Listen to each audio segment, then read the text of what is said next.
Forms of line को cover करते हुए स्ट्रेट लाइन में, मुझे याद आया किसी लाइन इसका पॉइंट है ना d1 माइनस d2, कई सारे तरीके हो गए कॉन्करेंसी, जब कुछ कट रहा है कट जाएंगे मैंने, तो x इज इक्वल टू 14 का कुछ बाहर आएगा। ठीक है, चलो शुरू करते हैं। तो स्ट्रेट लाइन में हम पहुंच चुके थे पिछले लेक्चर तक, फॉर्म्स ऑफ लाइन को कवर करते हुए स्ट्रेट लाइन में कितनी 6 फॉर्म पड़ी थी, है ना, जनरल से लेकर लास्ट पैरामेट्रिक फॉर्म तक। पैरामेट्रिक का यूज क्या होता था पता है, एक गिवन पॉइंट से कुछ आर डिस्टेंस पर किसी थीटा एंगल पर एक्स एक्सिस से अगर कोई पॉइंट ढूंढना हो तो हम पैरामेट्रिक का यूज करते हैं। उसके बाद एंगल पर आ गए थे, angle between two lines L1 L2, दो एंगल होते हैं theta phi minus theta, and then कहाँ पहुंच गए थे, है ना, फॉर्मूला निकालते हुए जब एक्स एक्सिस के अलोंग एक लाइन हो, एक वाई एक्सिस के अलोंग हो, तब भी एंगल कैसे आएगा, tan इनवर्स m या एक tan इनवर्स -1/m आता था, याद आया। चलो उसके बाद फिर पैरेलल परपेंडिकुलर की कंडीशन करते हुए किसी गिवन लाइन के पैरेलल लाइन लिखना, किसी गिवन लाइन के परपेंडिकुलर लाइन लिखना और उनकी कंडीशंस पैरेलल और परपेंडिकुलर की। जैसे कि पैरेलल लाइंस में क्या होता है, रेशियो ऑफ कोफिशिएंट्स, है ना, a1/a2 is equal to b1/b2। Perpendicular line में क्या होता है, a1 a2 का मल्टीप्लिकेशन और b1 b2 का सम कितना आना चाहिए। ये पहचान है, डायरेक्ट पहचान के लिए बोल रहा हूँ, वरना तो तुम्हें पता ही m1 m2 बराबर होते हैं पैरेलल लाइन में, और m1 इंटू m2 -1 के बराबर होते हैं किसमें, परपेंडिकुलर। लेकिन ये नॉट नेसेसरी बोला था, है ना। अच्छा, इतनी बात होती है। अब हम कुछ चीजें ऐसे देखेंगे, जैसे पैरेलल लाइन आप लिखना सीख गए किसी लाइन के, तो 1 मिनट वापस लिख के दिखाएंगे क्या, ठीक है, चलो लिख लेंगे, आगे बढ़ते हैं, कुछ नया करते हैं। तो अगला पॉइंट वाइज चलते रहिए, मैं यहां से शुरू कर देता हूं 1, ये लेक्चर 3 होगा कम से कम, ठीक है, 2 हो चुके हैं ना शायद, ए बातें नहीं यार, ओ सुन लो, है। तो हम बात करेंगे, देखो मैं फोटो से समझा देता हूं। हमें कई बार क्या होगा, हमें ऐसी सिचुएशन आएगी कि हमें पॉइंट पता रहेगा, बातें नहीं, और उस पॉइंट से किसी गिवन लाइन में मान लेता हूं ax plus by plus c is equal to 0 पर परपेंडिकुलर डिस्टेंस लिखने को आता है पहला, तो ये लिखना बहुत बार यूज में आएगा, लिखना सीख लेते हैं। यानी कि क्या है, पहला इसमें लिख लेते हैं परपेंडिकुलर डिस्टेंस हम निकालने वाले हैं, perpendicular distance of point p x1 y1 from line ax plus by plus c is equal to 0। ठीक है, छोटी छोटी बातें हैं, लेकिन ये बहुत छोटी छोटी बातों से ही आगे बड़े बड़े क्वेश्चन बन जाएंगे। तो इसको हम कैसे लिखते हैं, d इज इक्वल टू, ठीक है, पॉइंट को उठाकर इसमें सेटिस्फाई करवाना होता है, मॉड लगा लेते हैं क्योंकि डिस्टेंस है ना, तो ax1 प्लस by1 पॉइंट को सेटिस्फाई कर देना, मॉड लगा के, root of a square plus b square, इसके फॉर्मूले में रूट होता है। आगे चलकर हम इमेज निकालेंगे किसी पॉइंट का, या फुट ऑफ परपेंडिकुलर निकालेंगे, फुट ऑफ परपेंडिकुलर भी चाहिए होगा अभी आगे। तो ये कुछ चीजें हैं जो हम किसी पॉइंट से किसी लाइन के साथ काम करते हैं, क्या क्या चीजें हो सकती। तो पहला उसमें से है कि हम डिस्टेंस निकालना सीख लें, ठीक है, क्लियर। अगर मान लो कोई ओरिजिन से किसी लाइन की डिस्टेंस ले, मान लो ओरिजिन से लेना चाह रहा हूं, जैसे इसी में होता है, अगला लिख सकते हैं, जैसे पहली बात ये, तो ओरिजिन से आपको डायरेक्ट याद होना चाहिए। अगर मैं मान लो लिखूं 0 0 से, है ना, परपेंडिकुलर डिस्टेंस, तो ओरिजिन से बोल के दिखाओ एक बार, फ्रॉम 0 0 से अगर डिस्टेंस लेंगे सेम लाइन का, अब x1 y1 तो है नहीं, तो 0 0 से लेने जाएंगे, तो 0 से डिस्टेंस कैसे दिखेगी, d, उसको हम p बोलते थे, याद आया, किसी लाइन की परपेंडिकुलर डिस्टेंस फ्रॉम ओरिजिन को p बोलते थे नॉर्मल फॉर्म में, याद आया, तो वही p होता है। सेटिस्फाई करने जाएंगे तो 0 हो जाएगा, 0 क्या आएगा, mod c divide by a square plus b square, तो ये आपको पहले भी यही आया था, मॉड c होता था ना वहां पर। आगे चलते हैं, अगर आप ये डिस्टेंस कैलकुलेट करना सीख जाते हैं, उसके बाद आप सीखेंगे, ठीक है, आपको फुट ऑफ परपेंडिकुलर की जरूरत पड़ेगी कई जगह।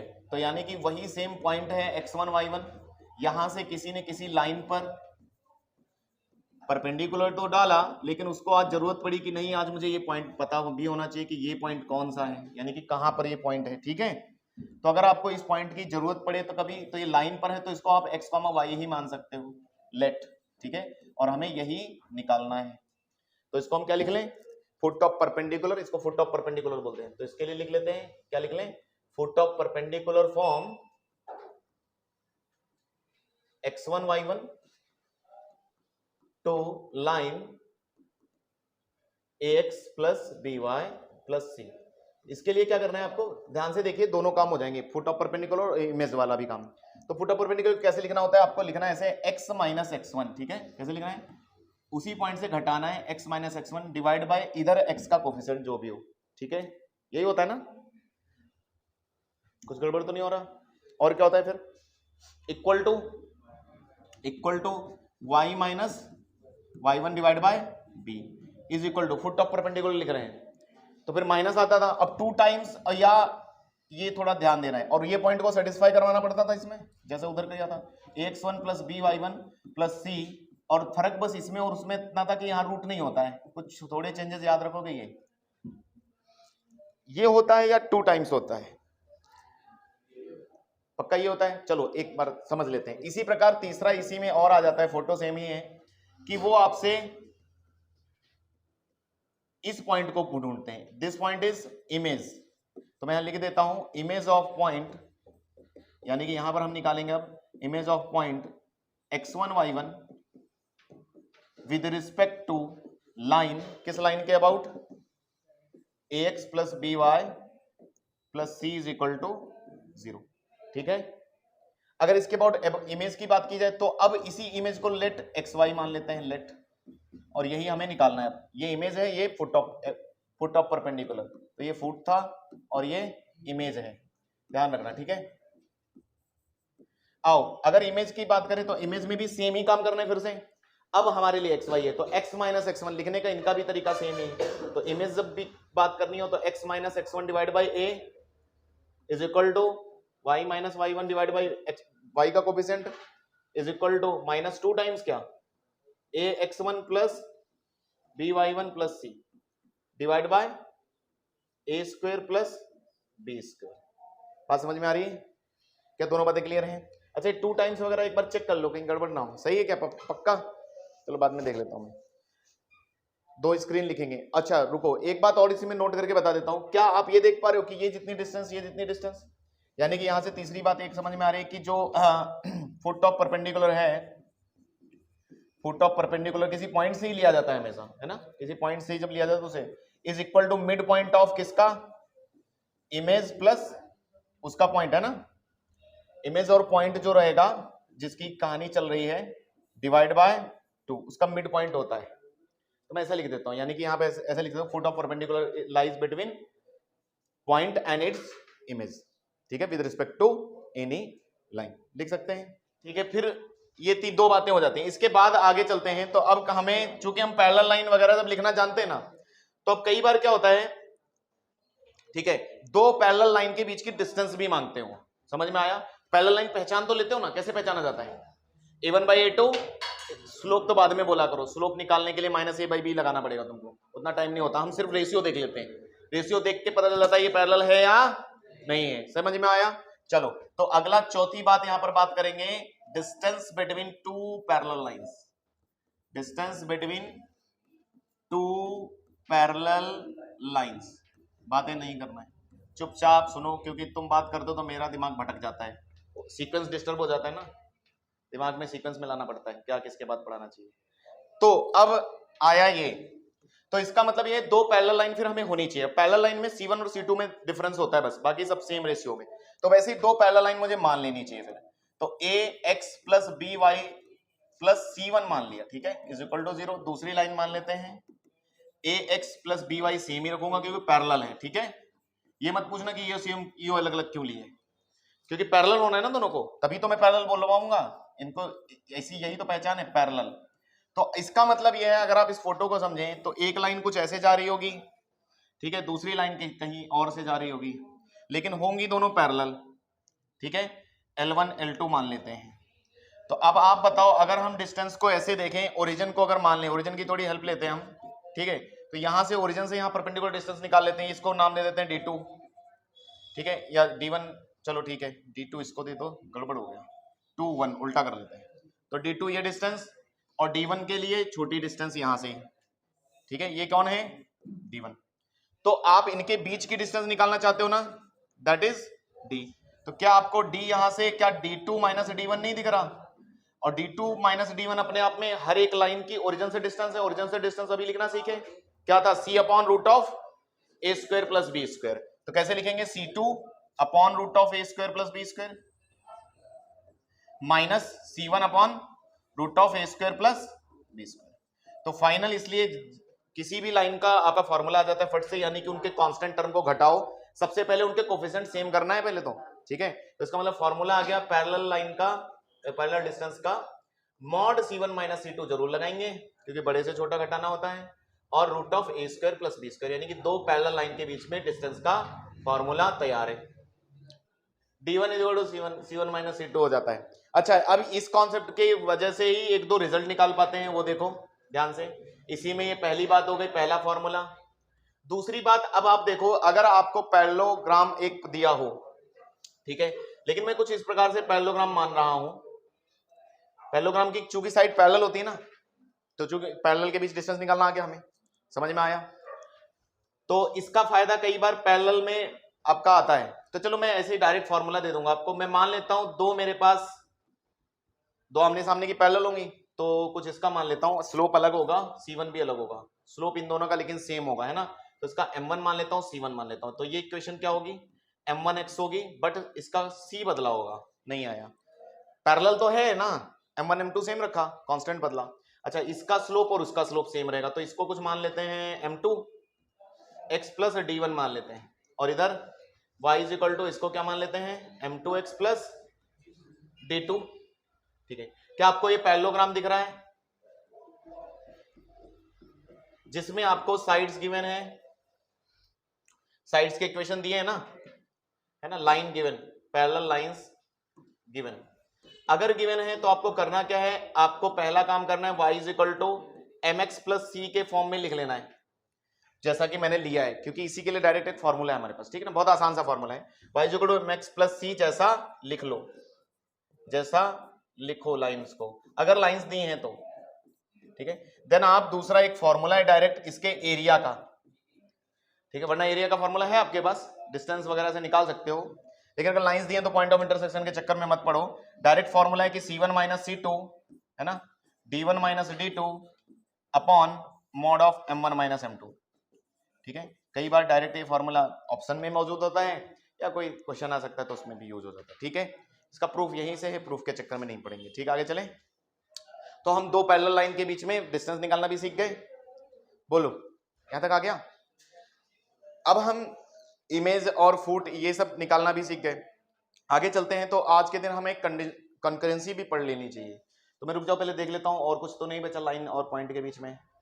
हाँ, एक पॉइंट और है, एक तरीके की और डिस्टेंस कैलकुलेट करवाते हैं। ये तो डायरेक्ट परपेंडिकुलर डिस्टेंस कैलकुलेट करेगी और उससे ये सब यहां तक पहुंचे।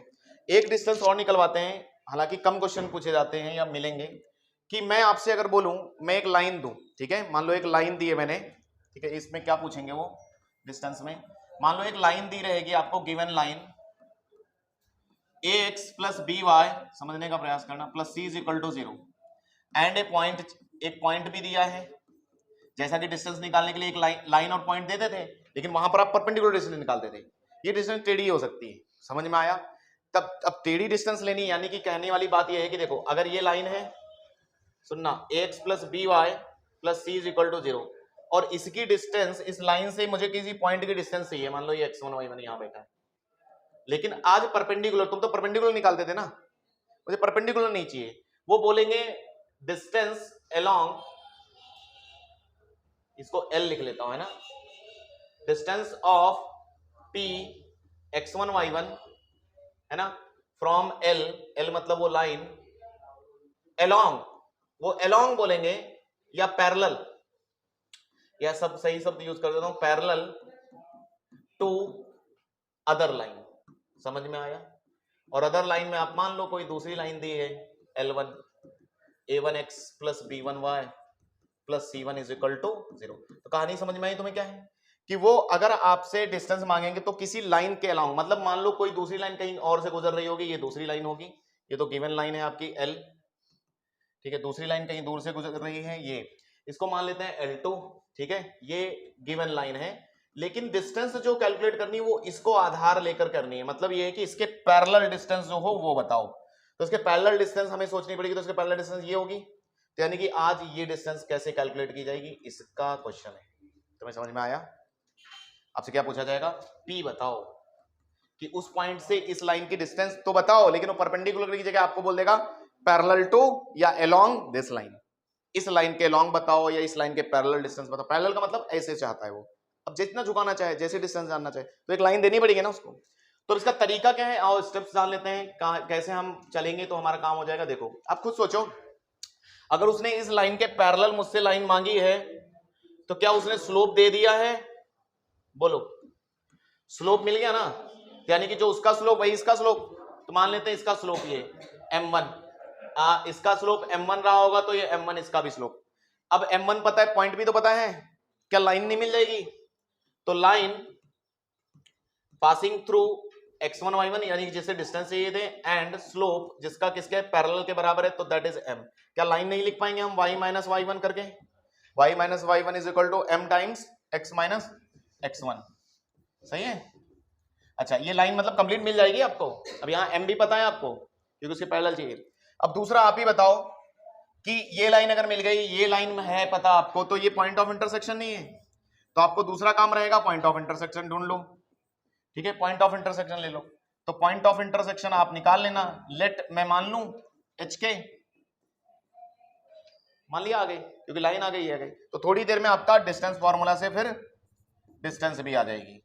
तो डिस्टेंस के लिए क्या करोगे, root of H minus x1 का whole square plus k minus y1। Distance formula लगा देना, यूज फॉर्मूला है ना, फॉर्मूला डिस्टेंस वाला, फॉर डिस्टेंस यूज कर लेना, अपने आप आ जाएगा। तो आपको समझ में आया? अब क्वेश्चन में मान लो जरूरत पड़ी तो हम निकाल सकते हैं। तरीका समझते रहो, हर चीज को ज्योमेट्री के हिसाब से अगर समझोगे तो बहुत आसान है। कहानी चले आगे। तो हेडिंग दे देते हैं पहले से, आज का तीसरी बात, कॉन्करेंट लाइंस। तो आपने पहले, इससे पहले इसका नाम सुना है कॉन्करेंट लाइंस? कहीं आपने कोलिनियर लाइन सुना है ना? और क्या क्या सुना है? कॉन्करेंट लाइन सुनी है, कोलिनियर सुनी है, पैरेलल लाइन, बहुत आइडेंटिकल लाइन, आइडेंटिकल लाइन भी होती है। आइडेंटिकल लाइन में क्या होता था, a1/a2 b1/b2 is equal to c1/2। तो कॉन्करेंट लाइन कैसी होगी? हाँ चलो सोहन बताओ। और इससे पहले कहीं ना कहीं यूज हुआ ही होगा कॉन्करेंट, नहीं हुआ आज तक गणित में, फिजिक्स में? क्या हो सकता है तुम्हारे हिसाब से? चलो ठीक है, अभी नहीं पता। देखिए क्या होता है, जैसे मान लो दो लाइन, क्योंकि दो लाइन अब दे रहे हैं ना, एक लाइन पर तो हमारी चर्चा हो गई, एक लाइन का क्या ज्यादा ज्यादा पूछेंगे, इक्वेशन। तो इक्वेशन के कई सारे फॉर्म है हमारे पास। कंकरेंट लाइन वो होती है कि जैसे मान लो दो लाइन थी आपके पास, ऐसे समझने का प्रयास करना। दो लाइन दी थी, a1x plus b1y plus c1 is equal to 0, एक लाइन। दूसरी लाइन दी थी कहीं तो l2 a2x plus b2y plus c2 is equal to 0। दो लाइन हमारे पास थी। अब ये दो लाइन जब भी दी जाती हैं तो इनका कोई पॉइंट ऑफ इंटरसेक्शन भी होगा, क्योंकि अगर लाइन है पैरेलल वगैरह नहीं है तो ये पॉइंट ऑफ इंटरसेक्शन मिलेगा। ज्यादातर इस पॉइंट ऑफ इंटरसेक्शन को हम एक फिक्स पॉइंट समझते हैं, आगे चलकर तुम्हें समझ में आएगा, बहुत इंपॉर्टेंट कॉन्सेप्ट है। ये फिक्स पॉइंट होता है जिससे कि करोड़ों लाइंस पास कर सकती हैं, नहीं पास कर सकती, और भी बहुत सारी लाइंस इससे पास कर सकती है कि नहीं। जैसे बोलो, इन दोनों के पॉइंट ऑफ इंटरसेक्शन पास करने वाली कितनी लाइंस अगर मैं पूछूं, कितनी सारी? बहुत सारी। ऐसे ऐसे कितनी भी पास करो, ठीक है, इन्फिनिट अनंत लाइन बन सकती हैं। यानी कि क्या हुआ, दो लाइन, और देखो सिर्फ अब इन दोनों नहीं, अब किसी दो की का इंटरसेक्शन, वो भी तो खुद अब वहीं से पास हो रही है। अब किसका पॉइंट ऑफ इंटरसेक्शन कुछ नहीं कह सकते। तो ऐसी लाइन जो किन्हीं दो लाइन के पॉइंट ऑफ इंटरसेक्शन से पास करें, ऐसी करोड़ों लाइंस को हम एक फैमिली ऑफ लाइंस भी बोलते हैं, या ऐसी लाइंस को कॉन्करेंट लाइंस भी बोलते हैं। पूरी फैमिली को देखेंगे फैमिली ऑफ लाइंस बोलेंगे। तो यही कॉन्सेप्ट फैमिली ऑफ लाइंस में होता है। तो फिलहाल कॉन्करेंट लाइंस का पहली बात समझ में आ गई है ना, व्हेन, ये एक लाइन के लिए बोला जाता है। व्हेन, मैं ऐसे नाम दे देता हूं कुछ, तब तुम्हें समझ में आ जाएगा। जैसे मैं मान लो ये L1 L2 था, ये अपना दो, और एक कोई तीसरी लाइन ले लेते हैं L3, कोई भी, ये L3 लाइन है। तो यहां पर लिखने वक्त हो जाएगा when L3 passes through, PT लिख दो तुम समझ जाओगे। L3 कोई लाइन है, या ऐसे लिखो, व्हेन लाइन, एनी लाइन, अरे चलो, any line passing through point of intersection, passing through point of intersection POI of, है ना, any two line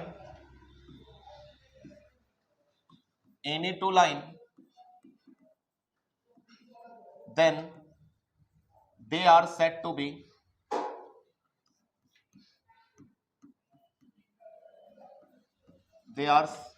concurrent lines. बस इतना लिख देते हैं, ठीक है, concurrent lines.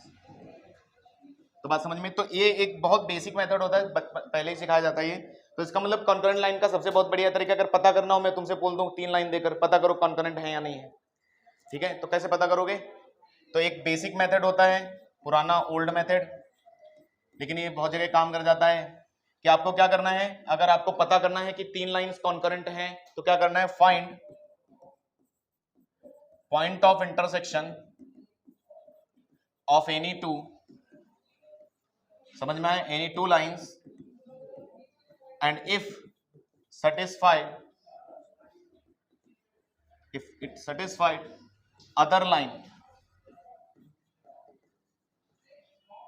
then concurrent. समझ में आया? यानी कि वही बात को घुमा फिरा के ऐसे बोल दिया कि अगर तुम्हें कुछ नहीं समझ में आता, कॉन्करेंसी चेक करनी है, किसी भी दो का एक इंटरसेक्शन पॉइंट निकालो, अगर वो तीसरे को सेटिस्फाई गया तो तीनों कैसी हो गई, कॉन्करेंट हो गई. चौथे को भी कर रहा है तो चारों मिलकर हो गई, पांचवी को कर रहा है तो पांचों मिलकर हो गई, कॉन्करेंट बोली जाएंगी, ठीक है. एक ही पॉइंट से पास कर रही है.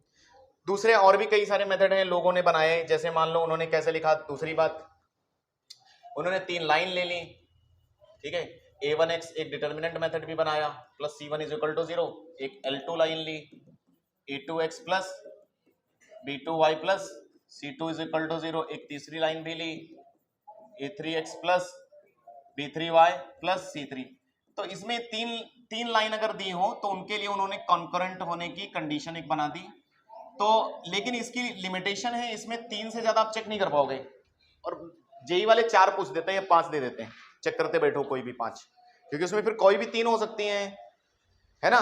क्योंकि मिनिमम बात यह है कि किसी 2 के इंटरसेक्शन पॉइंट से पास होने वाली तीसरी होनी चाहिए, तो तीनों को कॉन्करेंट बोला है. जब तक 2 है तब तक थोड़ी बोलेंगे, ठीक है. कॉन्करेंट लाइन होने के लिए उन्होंने क्या बोला कि इनके कोफिशिएंट से एक डिटरमिनेंट बनाओ, ठीक है, और उसको 0 करो. अगर ये 0 आया, है ना, कॉन्करेंट लाइन है इफ एंड ओनली इफ, कि अगर इनका डिटरमिनेंट 0 आ गया सबका, तो ये कॉन्करेंट बोली जाएंगी. जैसे आप डिटरमिनेंट में लिखते थे लगभग, सॉरी उसमें एरिया में लिखते थे, ठीक है. तो एक कॉन्करेंसी हो गई. और एक छोटी बात बता दूं, तीसरी बात, अगर मान लो कोई आपकी L1 L2 L3 लाइन थी, और मान लो इनका जोड़ सबका डायरेक्ट अगर देख पाओ, तीनों लाइनों को अगर जोड़ दिया तुमने और वो 0 हो गया, समझ में आया? सम ऑफ लाइंस, ये क्या किया मैंने, सम कर दिया लाइंस का, अगर वो भी 0 हो गया तो भी ये कॉन्करेंट ही होंगी. समझ में आया? ये समझ में आया क्या लिखा है मैंने, सम ऑफ लाइंस 0, डायरेक्ट इज 0, तो भी होंगी. तो कई सारे तरीके हो गए कॉन्करेंसी के, ठीक है. चलें अब हम क्वेश्चन पर चल सकते हैं. तो आज के दिन क्या क्या किया है बताओ. आज हमने एक पॉइंट से शुरू की बात, परपेंडिकुलर डिस्टेंस, है ना, distance, image point, foot of perpendicular, है ना, उनमें रिलेशन, और दूसरा पैरेलल लाइन के बीच के डिस्टेंस, और कॉन्करेंसी, और कुछ ध्यान रखना इतने पॉइंट्स. तो ये जितनी भी काम की चीजें हैं आपको सवाल में लगेंगी. इमेज पॉइंट भी निकालना सीख गए, ठीक है. चलिए तो अब आगे चल सकते हैं. तो सवाल देखो, शुरू करते हैं. फिर शुरू करें, क्या करें, इफ द 2 लाइंस, आप क्वेश्चन पढ़ें और पेन निकाल लें, बस निकालो जल्दी फटाफट, कर लोगे क्वेश्चन, ज्यादा मुश्किल है ही नहीं. तो मैंने इसीलिए बोला जितनी बातें बोल रहा हूं बस इतनी ध्यान से कर लो, बहुत चैप्टर आसान है, इतना टफ नहीं है, ठीक है, लेकिन थोड़ा सा दिमाग. चलो क्वेश्चन के लिए प्रैक्टिस के लिए लिया करो, बस तुम अपने हिसाब से 2 मिनट में आंसर निकालो, बाकी हम करेंगे, ठीक है. शुरू हो जाओ, पढ़ो, पहले आदत डालो क्वेश्चन पढ़ने की, ठीक है. तो क्वेश्चन के मैंने कितने बोला है, 3 हिस्से होते हैं. पहले क्या दिया है ना, क्या निकालना है, और ऑप्शन. तो तीनों को पहले छाट लो, क्वेश्चन को पढ़ के उन तीनों चीजों को अलग कर लेना चाहिए पहले दिमाग में. तो दोनों लाइन दी हैं, 2 लाइन के बारे में कह रहे हैं, आर परपेंडिकुलर, ये दोनों line perpendicular, then the distance of their point of intersection from the origin. तो इनका पॉइंट ऑफ इंटरसेक्शन चाहिए, लेकिन पॉइंट ऑफ इंटरसेक्शन की मुझे लाइन परफेक्ट चाहिए ना, बढ़िया लाइन होती तो पॉइंट ऑफ इंटरसेक्शन, तो उसके लिए ए मिल जाए, बोलो. और ए के लिए ही शायद बोल रहे हैं वो परपेंडिकुलर है, नहीं बोल रहे हैं, मुझे लग रहा है वो चाहते हैं मैं परपेंडिकुलर बोलने के बाद आप तुरंत m1 m2 लिखेंगे और -1 करेंगे। क्या आपको लाइन का डायरेक्ट m1 लिखना नहीं आता किसी लाइन का? चलो कैसे होता है, -b/a या a/b? जल्दी बताओ, मैं भूल गया। -x का कोफिशिएंट डिवाइड बाय y का कोफिशिएंट, तो -x का कोफिशिएंट बोले तो -1/a, अरे डायरेक्ट लगाना है। और इधर बोलो -2 बाय, बोलो ना, a²। हाँ, बोलने में दिक्कत हो जाती है। और क्या माइनस माइनस कट गया तो यहां से क्या आ रहा है, a² into a - 1 is equal to -2 या +2 इधर ले लें क्या? ठीक है, कैलकुलेशंस देखें, अगर आप खुद करना चाहें तो खुद कर लें। ठीक है, -a² + 2 is equal to 0 factor हो जाएंगे क्या? या कोई हिट एंड ट्रायल शूट कर रहा है? कुछ गड़बड़ हुआ? -1 सेटिस्फाई कर रहा है या कोई कैलकुलेशन एरर है वो भी देख लो, क्योंकि दोनों को परपेंडिकुलर तो बोला था तो ये करना ही बनता है। ठीक है, एक ही जगह कोई शूट कर रहा है, 2 कर जाए, -2 कर रहा है ना, अरे क्यूब और ये स्क्वायर, ये 2 नहीं समझे, तो एक ही जगह -2 या 2 कर रहा होगा, बताओ ना कौन सा है? -2, a = -2 शूट कर रहा है, रख के देख लेते हैं। -8 नहीं करा ना, नहीं कर रहा है, 2 कर रहा है क्या? -1 कर रहा है। ओके, अगर हम एक ही जगह -1 रख दें तो एक ही जगह -1 रखवाइए भाई, तो एक ही जगह -1 रखा तो हाँ -1 कर जाएगा लग रहा है, तो -1 ये हो जाएगा, -1 ये और +2 इज इक्वल टू 0 कर गया। तो a इक्वल टू -1 सब में रख दें हम, तो हमें लाइन मिल जाएगी। तो पहली लाइन क्या आ रही है, x -1 रखा तो -2y इज इक्वल टू 1, और दूसरी लाइन क्या मिल रही है, 2x, हाँ बोलो, a की जगह -1 तो प्लस ही रहेगा क्या, +y is equal to 1। Point of intersection चाहिए क्या इनके पॉइंट ऑफ इंटरसेक्शन के ओरिजिन से डिस्टेंस कैलकुलेट कर लो, चला लो पेन थोड़ी देर, पॉइंट ऑफ इंटरसेक्शन के इंटू 2 कर लो।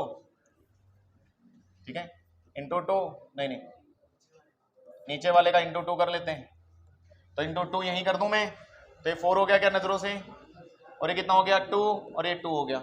ठीक है, इसी में चेंज कर दिया, बाकी तुम्हें पता है जोड़ देंगे घटा देंगे, जोड़ दें, जोड़ दिया, 4 और 1 5x इज इक्वल टू 3, तो x is equal to 3/5, x निकलते y बताइए जल्दी से, किसी का आया y, किस में रख दें, किस में रखें, इसमें रखें, तो x -1, ठीक है, x -1 बोले तो 3/5 -1 डिवाइड बाय 2 आना चाहिए, तो 5 में से 3 गए 2, तो -2 कट गया, -1/5। जल्दी बताएं, ओरिजिन से डिस्टेंस मांग रहे हैं, तो ओरिजिन से डिस्टेंस किसी का बस वही होता है, -0 क्या करना, तो इसका स्क्वायर, तो कितना आएगा 9/25 और प्लस 1/25, सही कि नहीं, 25 नीचे, 9 और 1 10, √10, या कुछ कट रहा है, कट जाएगा ना, √10/5 25, तो 5 उड़ा, कितना है 2, √2/5, √2 डी ऑप्शन, ए डी। देखो सही से देखा करो भाई, आंखें खुली रहनी चाहिए, मैंने इसीलिए बोला पहले ही ऑप्शन क्वेश्चन में क्या दिया है और क्वेश्चन में निकालना क्या है, 3 चीजें, निकालना क्या है, क्या दिया है और ऑप्शन, ये तीनों आपकी मदद करते हैं कि आपको आंसर तक पहुंचाएं। ठीक है, बस हम आपको इनका इस्तेमाल करना आना चाहिए। अगला चलते हैं, अभी कुछ इमेज मांग रहे हैं, देखो आया क्या, कह रहे हैं if the image of the point P 2,3 in A line L is this, यानी कि इसका इमेज ये है क्या L के अबाउट, क्या ये कह रहे हैं क्वेश्चन में, हिंदी तो पढ़ लिख के समझ लेते हो, हिंदी में तो लिखा है 2,3 नीचे क्यों ले लूं, क्या ये इसका इमेज है, कह रहे हैं then the line L, then the image point of L are 0 0 in the same line, यानी कि कैसे भी हमें L का इक्वेशन मिल जाए फिर 0 0 का इमेज पॉइंट निकाल देंगे। किसी भी इमेज पॉइंट निकालने के लिए लाइन और पॉइंट चाहिए हमें, बस अभी तो पीछे देखा तो लाइन नहीं है, तो इसका मतलब इसके अबाउट निकाल, तो लाइन कैसे लाएंगे जल्दी बताओ, लाइन का स्लोप मिल जाए और वो किसी से पास कर जाए, नहीं आया, स्लोप देने के लिए इन दोनों को मिलाने वाले लोग परपेंडिकुलर और मिड पॉइंट कौन होता है, पुट अप, तो मिड पॉइंट जल्दी से बोल दो फटाफट, 4 2 6 1 डिवाइड बाय कितना 3 और 5 3 3,4, और स्लोप भी मिल जाएगा क्या, स्लोप कैसा होगा -1 इन दोनों का स्लोप, अरे परपेंडिकुलर होगा कि नहीं होगा, तो स्लोप भी मिल रहा है, 5 में से 3 गया 2, जल्दी से लिखना सीखो, 4 में से 2 गया 2, स्लोप क्या आया -1, तो आप लाइन का इक्वेशन कैसे लिखेंगे, लाइन इज लाइन, क्या है, line is line passing through, किससे पास करेगी 3,4 और स्लोप कितना है -1 लिख लेंगे, तो y minus y1, 4 is equal to slope x minus x1। क्या लाइन आ गई? लाइन थोड़ी सॉल्व कर लेते हैं, तो y प्लस x इधर आ गया, x प्लस, देखो कोई भी ऑपरेशन अगर लगा रहे हो, कोई भी पहले से रटा हुआ फॉर्मूला लगा रहे हो, तो हमेशा लाइन पर देखो हम जनरल लाइन पे ही लेके चलते हैं हर चीज, x plus B Y plus C. तो कई बच्चे c उधर रख के ही काम कर देते हैं, नहीं आया तो c को व्यवस्थित तरीके से लाओ, और मैंने बताया आपको x पहले फिर y फिर c, हमेशा तरीके से चलो, मैथ तरीका सिखाती है, नहीं आया हर काम को सिस्टमेटिक ढंग से करने का। आओ तो y के साथ पहले x को लिखना चाहिए, तो x प्लस y, और ये भी इधर आया तो +3 इधर आके -3 हो जाएगा ना, इधर आके माइनस माइनस प्लस कितना बोलो -7 तो यानी कि लाइन मिल गई, यानी कि इस लाइन के अबाउट अब किसका निकालना है? 0 0 का, 0 0 यानी कि यहाँ कहीं 0 0 बैठा है, ठीक है। अब इसका इमेज पॉइंट इसके रिस्पेक्ट में लिखना है, तो ये पॉइंट xy मानेंगे हम अभी कॉन्सेप्ट, तो इसीलिए कॉन्सेप्ट का कॉन्सेप्ट रटा करो, तो x माइनस 0 ऐसे लिखेंगे ना, x माइनस 0 अपॉन इसका x कोफिशिएंट, बोलो कितना 1 is equal to y minus 0, origin का ही चाहिए ना, इसका 1। फिर क्या करते थे? -2 टाइम्स, इमेज पॉइंट में 2 टाइम्स होता था कि नहीं होता था? हाँ देखो बहुत लोग काम नहीं सुन रहे हैं, तो सेटिस्फाई कर दें 0 0, तो क्या आएगा -7। मॉड नहीं होता था, यहाँ पर होता था मॉड, यहाँ नहीं होगा क्योंकि आप पॉइंट निकाल रहे हो। कई बच्चे यहाँ पर भी देखो छोटी छोटी गलतियां हैं, तो मैं बोलता हूँ मॉड नहीं लगाना है। और दूसरा नीचे √a² + b² गलती से लिखते हैं बहुत जल्दबाजी में, तो आपको a² + b² लिखना है, तो a² + b² कितना आ रहा है 2, 1 स्क्वायर 2, 2 से 2 कट गया, प्लस का 7 है, तो x इज इक्वल टू 7 और y इज इक्वल टू भी 7। क्या आपको मिला कहानी? तो आपका आंसर आ गया। अगला सवाल अपने आप करोगे, अब थोड़े छोटे छोटे ऐसे ही क्वेश्चन हैं, ट्राई करोगे, जल्दी से करें, लिखो लिखो।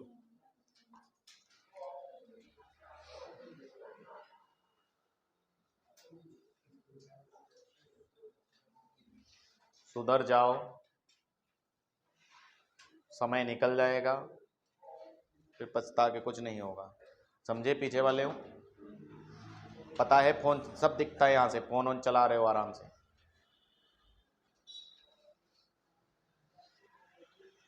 जिंदगी हर एक बार सुधरने का मौका देती है, देती कि नहीं देखी? देखो ये बैठे हैं तुम्हारे सामने एग्जाम्पल, फिर मुझे ही गाली दोगे बाद में, देखो रिजल्ट नहीं आया इतना पढ़ा के भी। चलो जल्दी लिखो, ध्यान दो भाई, छोटा मोटा कोई तो एग्जाम क्लियर करो।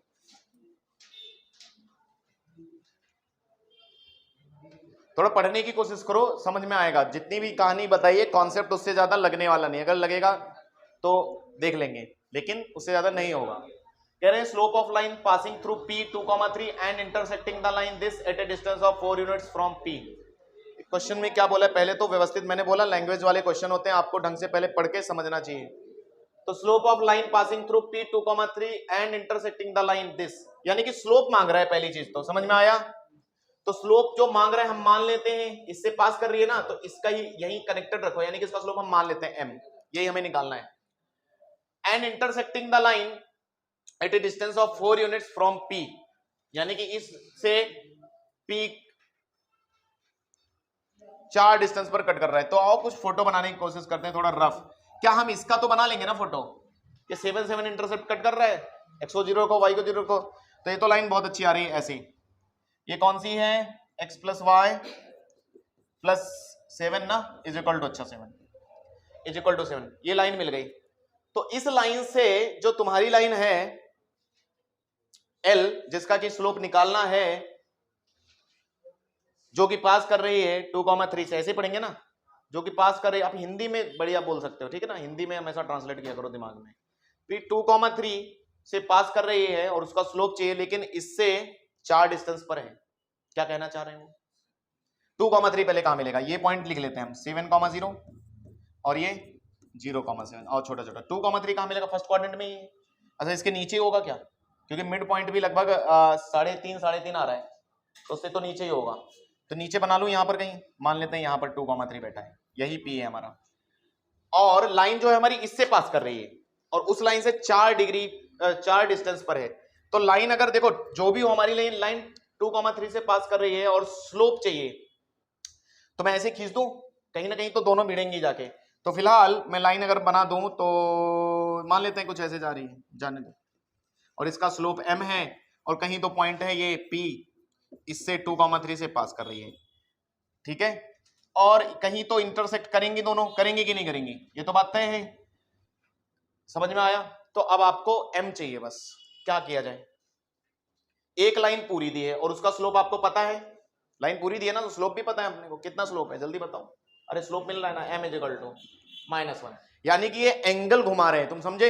जब भी स्लोप पूछे अगर स्ट्रेट लाइन में, समझ लो कुछ एंगल वाला फॉर्मूला लगेगा, तो एंगल वाले फॉर्मूले में स्लोप आता है, क्योंकि एक लाइन से जब कोई दूसरे एंगल या कितनी डिस्टेंस पर रहता है तो हमें वो लगाना चाहिए। अच्छा डिस्टेंस दिया है, यानी कि फिर परपेंडिकुलर डिस्टेंस दिया होगा, अगर बोलते नहीं है किसी के लॉन्ग है डिस्टेंस, तब तक वो हमारे लिए परपेंडिकुलर है, तो क्या ये डिस्टेंस उससे परपेंडिकुलर ली गई होगी हमारी लाइन से, ठीक है, इसी पॉइंट से, यानी कि ये डिस्टेंस हम निकाल पाएंगे क्या, क्योंकि पॉइंट पता है, इस ये लाइन पता है, लाइन पता है ना, ये देखो, तो d निकाल लेते हैं, d क्या है, perpendicular distance from 2,3 to given line, अरे 4 यही तो है, क्या दिया है, हाँ बोलते नहीं तो वही तो 4 दिया है, समझ में आया? लेकिन अभी हम लिख के भी देखेंगे, ठीक है, निकाल के देखें, या रुको 1 मिनट, अपन देख लेता हूं और क्या करना है। अच्छा एक काम करते हैं, ये थीटा भी मान लें क्या, थीटा की जरूरत पड़ सकती है, इसका स्लोप हमने मान लिया, इसका स्लोप पता है, ये d पता है, और कुछ एक चीज पता चल जाए तो काम हो जाए। मैं, तुम समझ रहे हो, मैं ये लगाने वाला हूं tan थीटा, मेरे दिमाग में आ रहा है क्योंकि स्लोप लाना है, तो मॉड m माइनस m1, इन दोनों के बीच tan थीटा मान लेता हूं, ये थीटा थोड़ी देर के लिए, तो m -1 अपॉन 1 क्या होगा, वो 4 नहीं है, उल्टा हो गया क्या,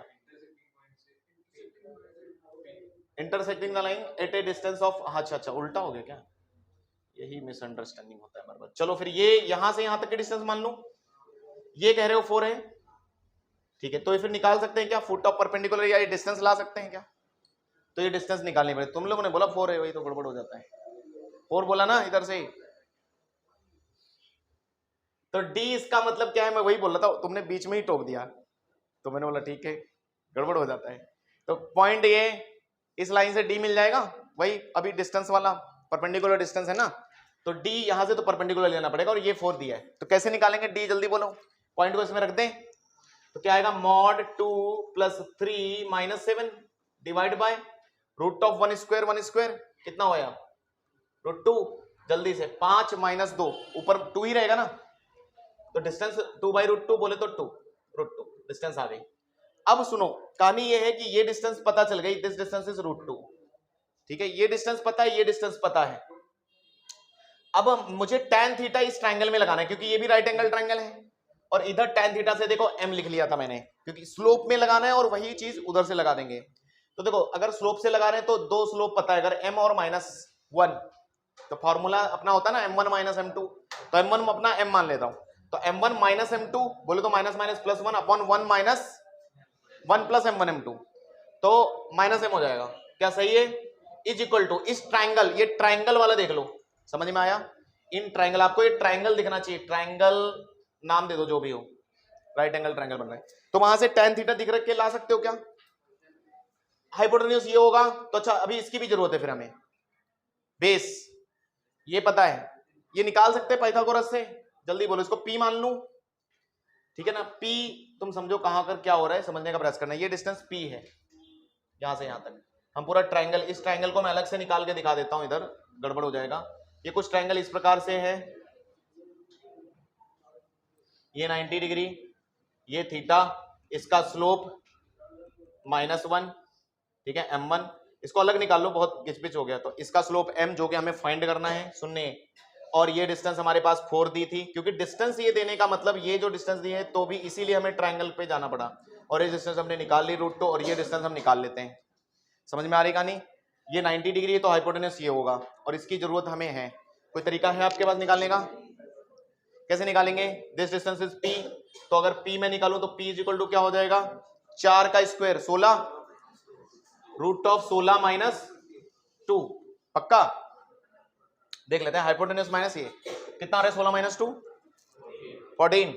14 का कुछ बाहर आएगा, नहीं आएगा, तो √14 लिख लेते हैं, ऑप्शन में √7 आ रहा है, ठीक है, √5 √7, तो फिर P मिल गया।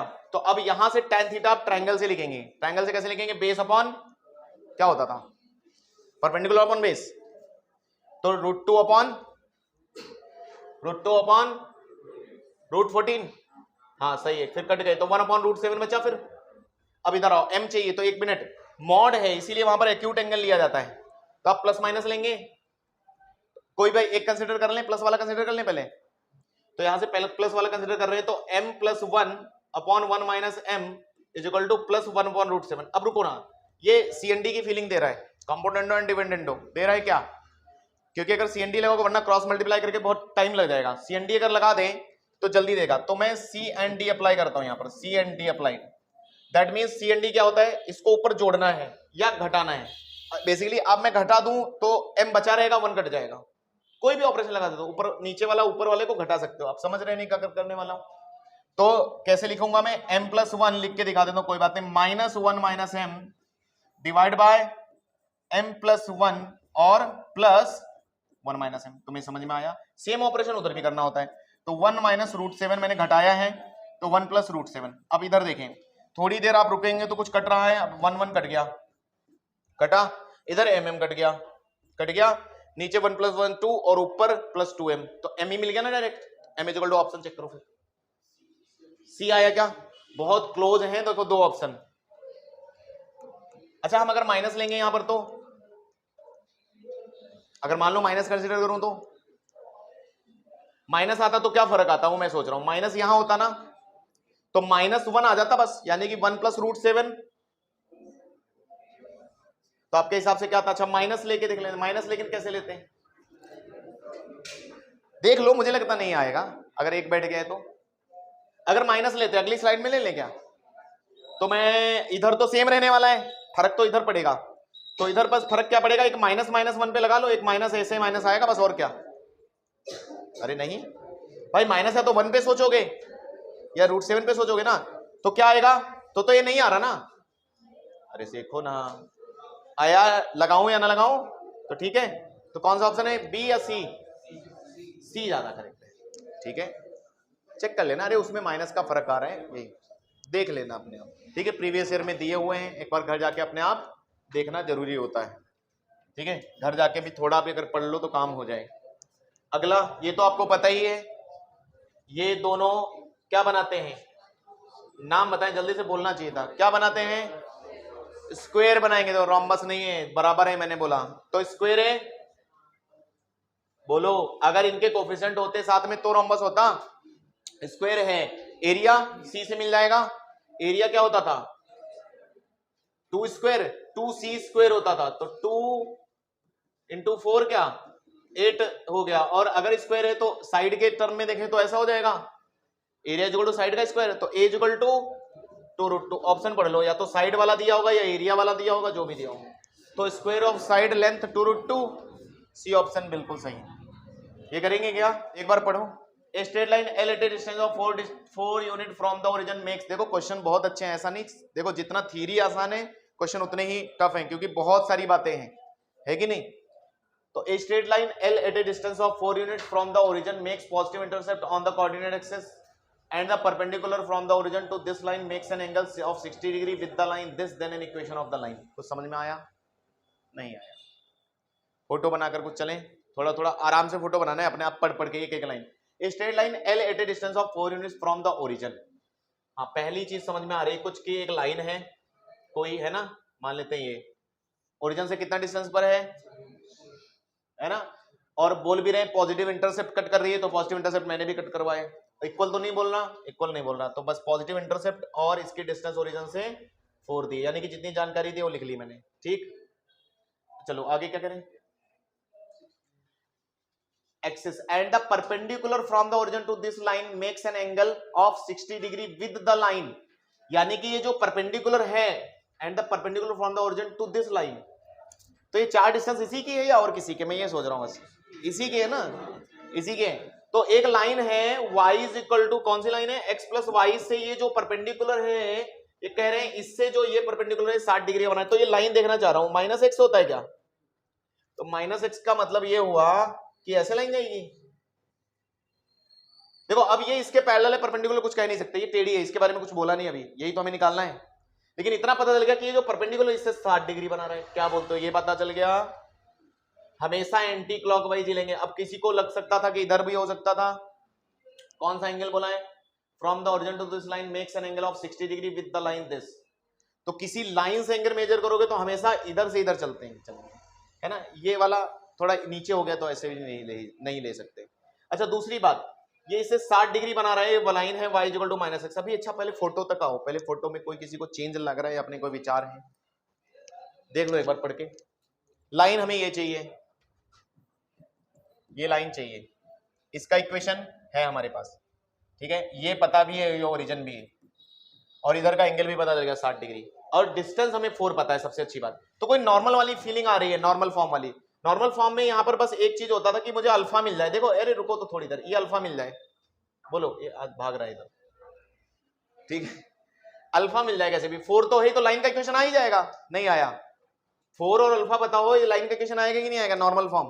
तो बस अल्फा ढूंढ सकते हो क्या, अल्फा कैसे ढूंढोगे, ये 60 है, ये कितना 90, अच्छा इधर कुछ बोल रहे हो, ये कितना होगा, ये कोई बोल सकता है 45 डिग्री क्या, अरे कैसे पता चला, y equal to -x 45 degree, ये 45, ये 60, तो ये कितना, जल्दी बोलो, अल्फा इक्वल टू बोलो 60, 45 माइनस 180 से घटा दो, कितना आया 75 डिग्री, भाग रहा है जल्दी से, तो हम भी भागते हैं, टाइम हो गया 75 डिग्री। तो क्या आपको एंगल भी पता चल गया, अल्फा, और उसकी डिस्टेंस भी पता है, क्या लाइन लिख देंगे एक लाइन में, रुको थोड़ी तो रुको, तो लाइन कैसे लिखी जाती है, x cos अल्फा बोले तो 75 plus y sin 75 equal to p बोले तो 4, नहीं आया, बस रुको, cos 75 sin 75 वैल्यू लगानी है आपको, लगाएं 30 प्लस 45 मन में तोड़ लोगे, मैं कैसे ओपन कर रहा हूं, रुको पहले दिखा देता हूं, इसको 45 प्लस 30 लिख लें, ऑप्शन भी वैसे ही आ रहे हैं, ये भी 45 प्लस 30, तो ऐसे ही ओपन करवाओ आप जल्दी, ये हो जाएगा x,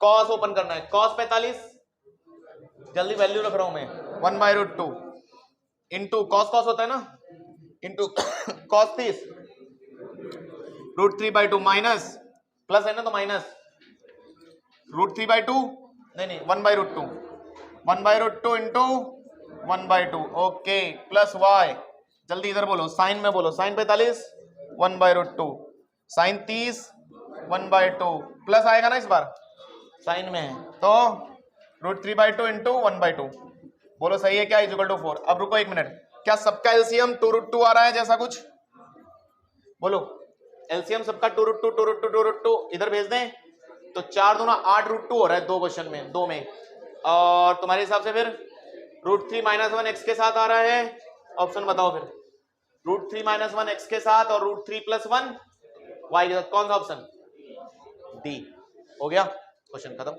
कहानी इतनी सारी बोली, अगर आप डायग्राम बना पाए, समझ पाए, बिठा पाए, काम हो गया कि नहीं हो गया। तो छोटे छोटे चीजों को पहचानने की कोशिश करो, परपेंडिकुलर डिस्टेंस बोल रहे थे, ठीक है, और लाइन का इक्वेशन मांग रहे थे, क्लियर, नहीं समझ में आया, x कॉमन लो, 2√2 इधर सरकाया, 8√2 हो गया, ये x के साथ √3 - 1 और इधर √3 + 1,